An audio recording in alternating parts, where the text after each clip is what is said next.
off much of its Nazi baggage, and is using people's legitimate concern about the environment as a cloak to conceal their real agenda. Everyone wants to breathe clean air and have good water, but the controllers of the environmental movement have done nothing but co-opt people's concerns and parlay it into support for global policies that further destabilize the third world and create untold misery. Phony environmental and conservation groups are now the biggest private landowners in the world. They lobby government to take property away from local populations, only to develop it themselves later. When the U.S. military dumps millions of gallons of nerve gas on the east coast of the U.S., they don't say a word. Thousands of companies are creating transgenetic cross-species hybrids, splicing plants, animals, and insects, and releasing the new organisms into the global biosphere, vandalizing the very genetic code of the planet.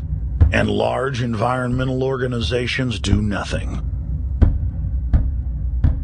The corporate elite of the planet intensified their push for a global taxation system with a year-long build-up to the Live Earth hysteria held on July 7th, 2007 on 7 continents. World leaders announced that saving the Earth was the new organizing principle for humanity and hailed it as the planet's new religion. They claimed that CO2, which plants breathe, was killing the Earth, and that we must reduce the number of children we have to curtail our carbon footprint. Countries across the world marked the day by passing new carbon tax schemes and raising taxes on gasoline, natural gas, and electricity. It is a scientific fact that the sun is the main driver of planetary climate, and the measurements are clear. The sun is becoming hotter, brighter. It has been slowly increasing thermal output in the last 100 years, causing warming not just on Earth, but throughout the solar system. But the scientific facts and even the order of the planets didn't matter to one of the chief organizers of Live Earth, David Mayer de Rothschild, heir to the British arm of the Rothschild fortune, when we spoke to him.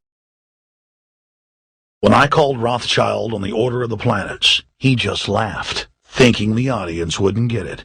He continued to count on the population's ignorance and claimed that the global warming lobby has nothing to do with carbon taxes. I guess he hadn't spoken with his good personal friend, Al Gore. Global warming, the time for debate is over. I think what you have to realize is that being environmentally sensitive and making money aren't mutually exclusive. There's a lot of money to be made in addressing this issue. But you guys are gobbling up all the world's concern to just simply line your pockets and make kids read your book in schools and do all this. It's a business, just like you said, Rothschild. It's not. Do you think I make any money out of this? It's the same thing. It's the same thing your your money-changing ancestors did. They're in Germany, Red Shield, and I'm calling you out, Red Shield. We know it's a scam. A pollution-based tax system, principally CO2. We're causing it mainly, vast majority of it. The consequences are bad and will be catastrophic unless we act. The polar ice caps of Mars are receding at several miles a year, much faster than ours, and that the moons of Saturn and Jupiter are melting. In fact, several of their moons were ice and are now liquid seas. Now, how are SUVs causing that, David Rothschild? That's because those planets are closer to the sun, my friend. No, Jupiter and Saturn are not closer to the sun. Neither is Mars. Yes, sir. I think you'll find, right, that the very simple matter, and what I wanted to say, and this is my final point, forget your taxation theory, because actually it's not taxation. Put a price on the carbon. A tax is the best way. Cap and trade can also do it. If there were a carbon-based tax, would there be a need for an economy-wide cap and trade system? They are not either or. We can do both. I am in favor of both.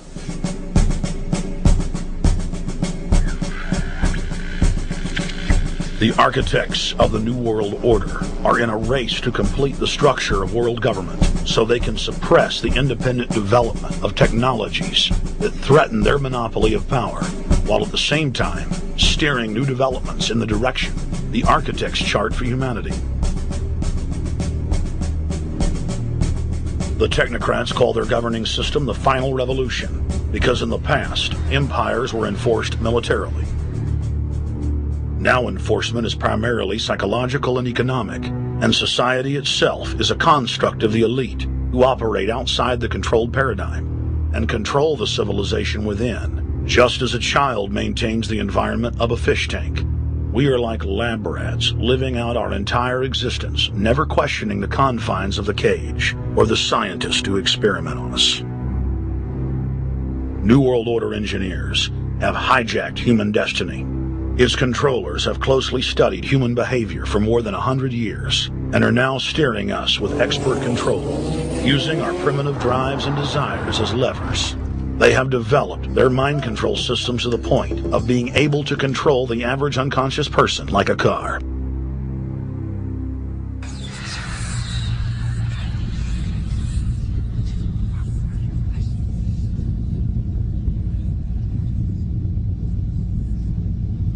Eugenics dominated the 20th century. Its ruthless spirit has now metastasized into the fields of genetics, nanotech, and robotics. But that's not surprising. From their inception, all three disciplines have been dominated by eugenicists.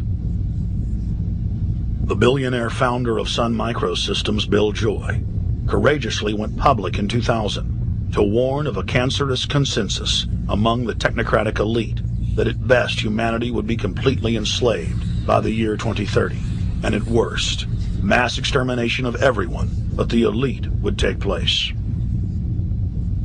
A who's who of the techno-elite are members of what is known as the transhumanist or post-humanist movement. Many of its adherents see only the beneficial aspects of technology's exponential rise, like bringing sight to the blind, sound to the deaf, and longer life for all.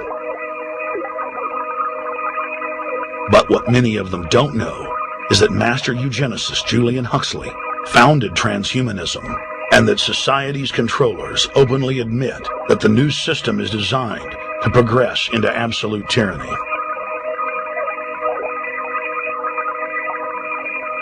Leading transhumanist Ray Kurzweil boasts that technological advancements will allow those that can afford it to live forever, but admits that most won't be able to keep up with the new master race.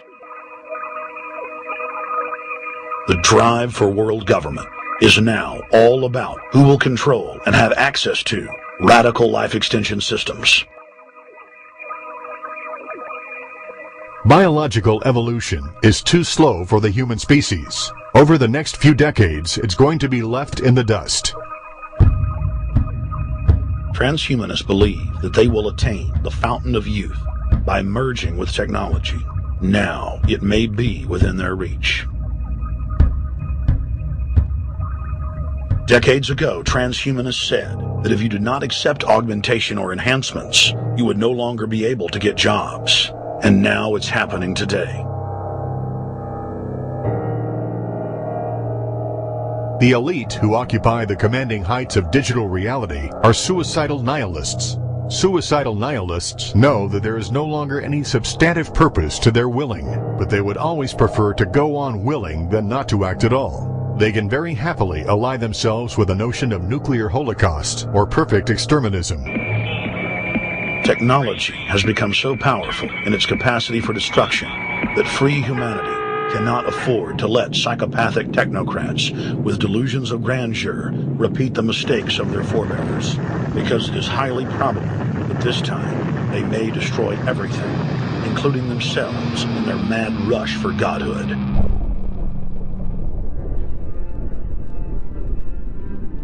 In this film, we have chronicled the Overlord's bloody orgy of experimentation, which already claimed the lives of more than 150 million people in the 20th century.